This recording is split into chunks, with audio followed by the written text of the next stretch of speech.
Hi, everybody. That's the best, shortest introduction I ever had. It's really a pleasure to be here. I'm happy to be included in this group of talented, wonderful, gifted people. And just going to tell you a little thing about this neck brace. Richard reminded me of this now. I was at a dinner the other night with Rhonda Larrabee, who's the chief of First Nations here. She came over to me and she came up from behind and she tapped me on the shoulder. Of course, I turned around like that and she said, "Couldn't you find a better necklace?" So that was kind of fun. And then I was down just last night outside of Slam Central Poetry, and another fellow came up to me and says, "I know they call it slam poetry, but it really is, isn't it?" So anyhow, I'm pleased to see Richard Doiron here, who I've not met personally until he came to British Columbia, and Samarendra Patra, all the way from India. That's my protege. He's going to be famous one day. He's a wonderful writer. Love you, Sam.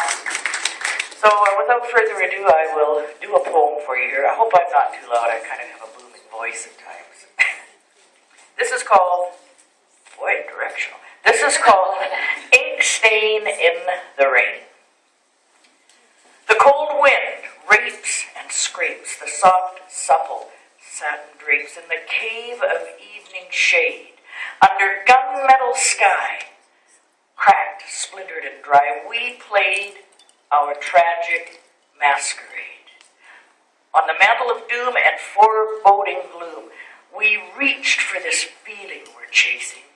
We can't quite grasp enough of it, just a quick silver touch of it. This dream daughter time is erasing.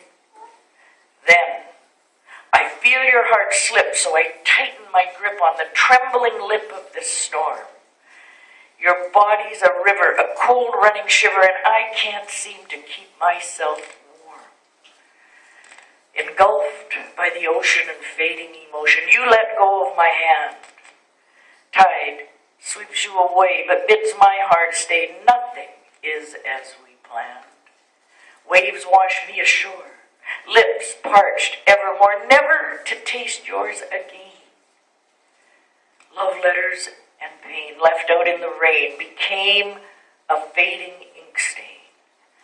Now, days without sun, the moons come undone, and I've become the rain. Thank you very much.